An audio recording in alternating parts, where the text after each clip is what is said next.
कौवे की गिनती। एक दिन की बात है। अकबर महाराज ने अपनी सभा में एक अजीब सा सवाल पूछा, जिससे पूरी सभा के लोग हैरान रह गए।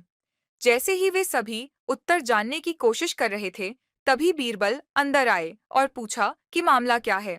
उन्होंने उससे सवाल दोहराया। सवाल था, शहर में कितने कौवे हैं?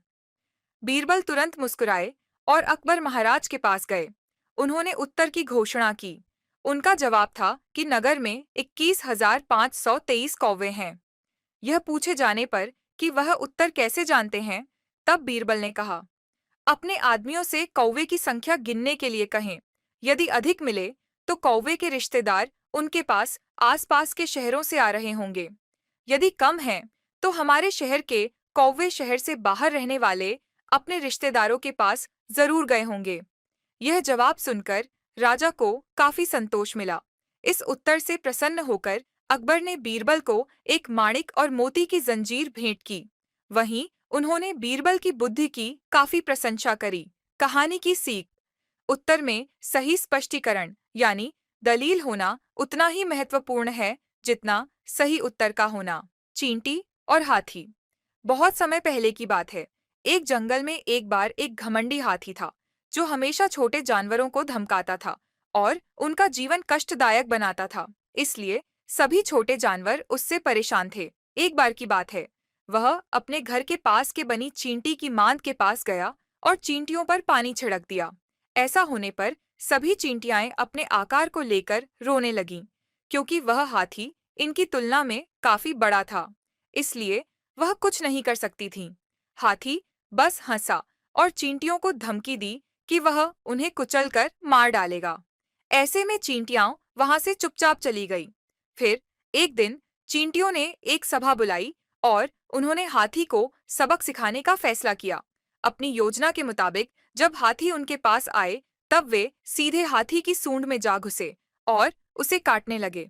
अगले दिन फिर हाथी चींटियों की मांद के पास आया और पानी छिड़कने के लिए जैसे ही उसने शूंदाच नीचे किया, चींटियां तुरंत अपनी योजना के अनुसार उसके शूंड में घुस गईं और उसे काटने लगी। अब हाथी केवल दर्द में कराह सकता था, क्योंकि चींटियां इतनी छोटी थीं कि उनका यह हाथी कुछ नहीं कर सकता था। साथ में उसके शूंड के अंदर होने के वजह से वह चाहकर भी कुछ नहीं कर सकता था। हाथी को अपनी गलती का एहसास हुआ और उसने चींटियों और उन सभी जानवरों से माफी मांगी जिन्हें उसने धमकाया था। उसकी ये पीड़ा देखकर चींटियों को भी दया आई और सारी चिंटियां शूंदौ से बाहर निकल आई। कहानी की सीख। अपनी ताकत से कमजोरों को सताना नहीं चाहिए, बल्कि उनकी मदद करनी चाहिए। अन्यथा किसी दिन ताकतवर को भी सबक जरूर मिलता है। शैतान बिल्ली और चूहा। बहुत समय पहले की बात है। एक शैतान बिल्ली बहुत से चूहों को हमेशा परेशान किया करती थी। ऐसे में सभी चूहों ने इस परेशानी का हल खोजने का सोचा। तो एक बार सभी चूहे अपने सबसे बड़े मुद्दे पर चर्चा करने के लिए इकट्ठे हुए। यह शैतान बिल्ली जो चूहों का पीछा कर रही है और उन्हें पकड़कर खा रही है, यह अराजकता है। एक चूहे ने गुस्से से कहा, हमें एक समाधान खोजने की जरूरत है जो कि हमें बिल्ली के आने की चेतावनी दे सके। दूसरे ने कहा। ऐसे में एक चिंतित चूहे ने कहा, क्या हम थोड़ी जल्दी समस्या के समाधान ढूंढ सकते हैं? अन्यथा बिल्ली हमें यहाँ पर भी देख सकती है। इस बात पर एक बूढ़े चूहे ने अपना पंजा उठाया और कहा, चलो एक त्वरित समाधान खोजें। चूहों ने जल्द ही विचारों पर चर्चा करना शुरू कर दिया। बहुत से चूहों ने अपने अलग अलग मत प्रदान किए। एक ने कहा, हमें चेतावनी देने के लिए हमारे पास एक प्रहरी दुर्ग होगा। वहीं दूसरे ने कहा, बिल्ली द्वारा खाए जाने से बचने के लिए हम सभी को समूहों में जाना चाहिए। तभी उन्हीं के बीच में एक और चूहे ने सुझाव दिया कि मेरे पास एक विचार है, चलो बिल्ली के गले में घंटी बांधते हैं। तो जब बिल्ली आसपास टहलती है, तब उसके गले में लगी घंटी भी आवाज करेगी, जिससे हमें उसके पास मौजूद होने की चेतावनी मिल जाया करेगी। इस सुझाव से सभी चूहे सहमत हो गए। यह सबसे अच्छा विचार था। ऐसे सभी चूहों ने एक सुर में कहा, ठीक है, तो बिल्ली को घंटी बांधेगा कौन? बूढ़े चूहे ने पूछा। यह पूछते ही वहां सन्नाटा छा गया।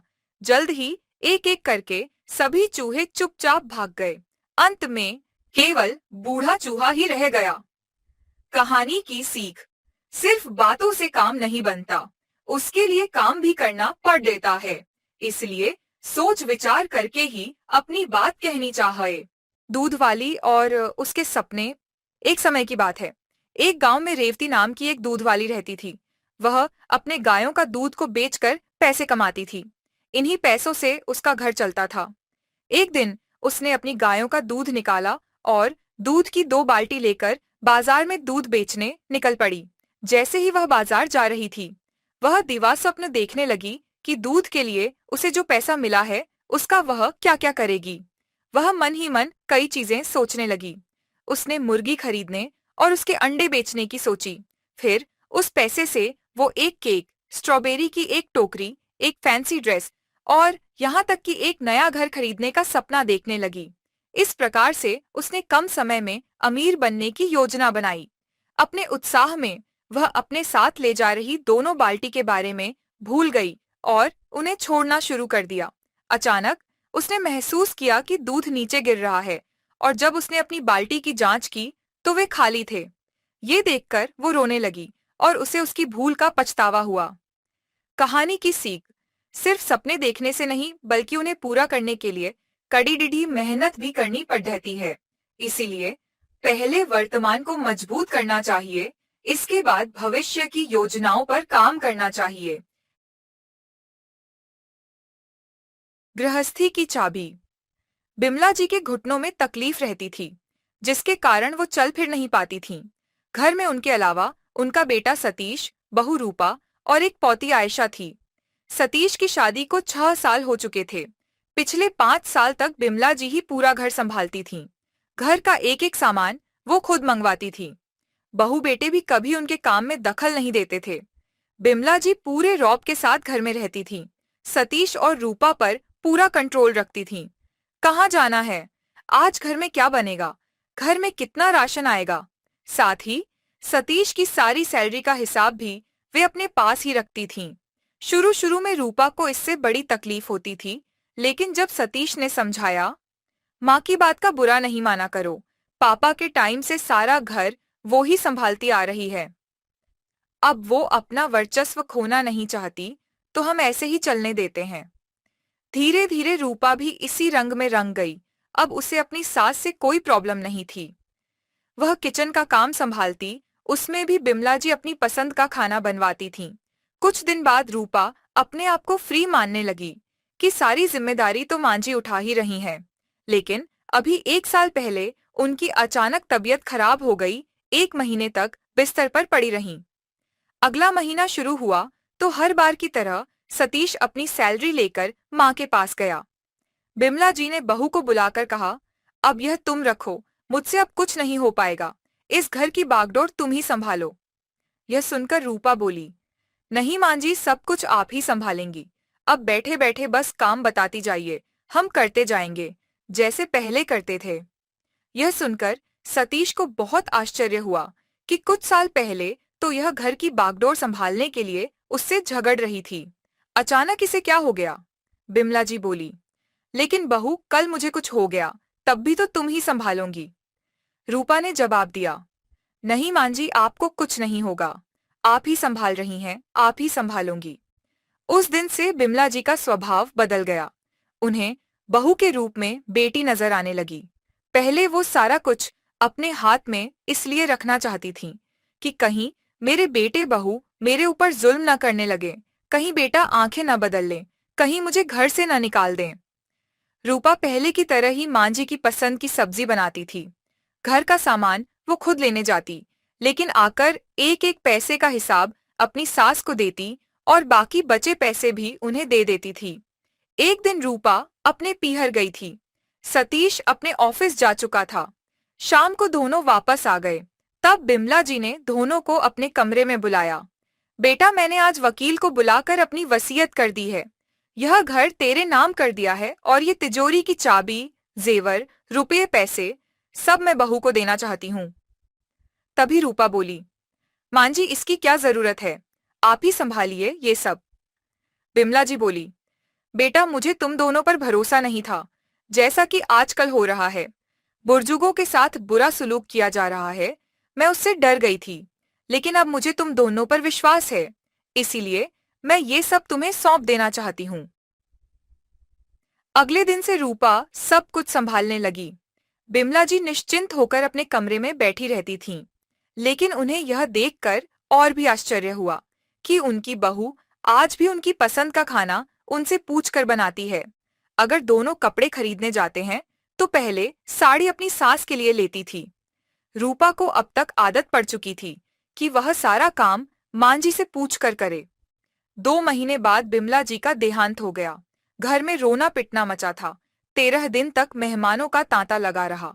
13वीं के बाद सभी धीरे धीरे विदा हो गए। सतीश अपने ऑफिस चले जाते, रूपा और उसकी बेटी दोनों घर में अकेले रह जाते। लेकिन रूपा को कुछ भी ध्यान नहीं रहता। वह कुछ भी काम करने से पहले, जहां तक कि खाना बनाने से पहले भी, मांझी के कमरे में पहुंच जाती उनसे पूछने। खाली पलंग को देखकर उसकी आंखों से आंसू बहने लगते। एक दिन वो उस कमरे की सफाई कर रही थी, तभी उसे एक खत मिला। उसने खत पढ़ा तो उसके ही नाम था। उसमें लिखा था, बहू मैं जानती हूँ तू मेरे जाने के बाद भी मेरे कमरे में मुझसे पूछने आएगी कि मांझी क्या बनेगा, क्योंकि तुझे मेरी आदत पड़ गई है और आदतें इतनी जल्दी नहीं बदलती। लेकिन बेटी, अब अपनी गृहस्थी संभालना सीख ले। अपने तरीके से अपनी गृहस्थी चला। हमारा समय और था, तुम्हारा समय और है। अपनी पसंद का खाना, बाहर घूमना, अपनी पसंद के कपड़े खरीदना, ये सब तुझे अकेले ही करना होगा। मेरी बातों से कभी तेरा दिल दुखा हो तो मुझे माफ कर देना। मुझे पता है जब तक मैं थी, तू बेफिक्र थी, लेकिन अब तेरे सर पर छत नहीं है। तुझे ही छत बनना पड़ेगा, जिसके नीचे तेरा पति और तेरी बेटी सुरक्षित रहें और बेफिक्र रहें। मुझे पता है यह तू अच्छे से कर पाएगी। तेरी माँ बिमला। खत पढ़कर रूपा बहुत देर तक रोती रही। नहीं मांझी, मुझसे यह सब नहीं होगा। मुझे वाकई ऐसा ही लग रहा है जैसे मेरे सिर पर छत नहीं है और मैं खुले आसमान के नीचे हूँ, जहाँ बारिश, आंधी तूफान सब आएगा। खत को कई बार पढ़ने के बाद रूपा ने उसे सहज कर रख लिया। कुछ ही दिनों में वह एक माँ की तरह पूरा घर संभालने लगी।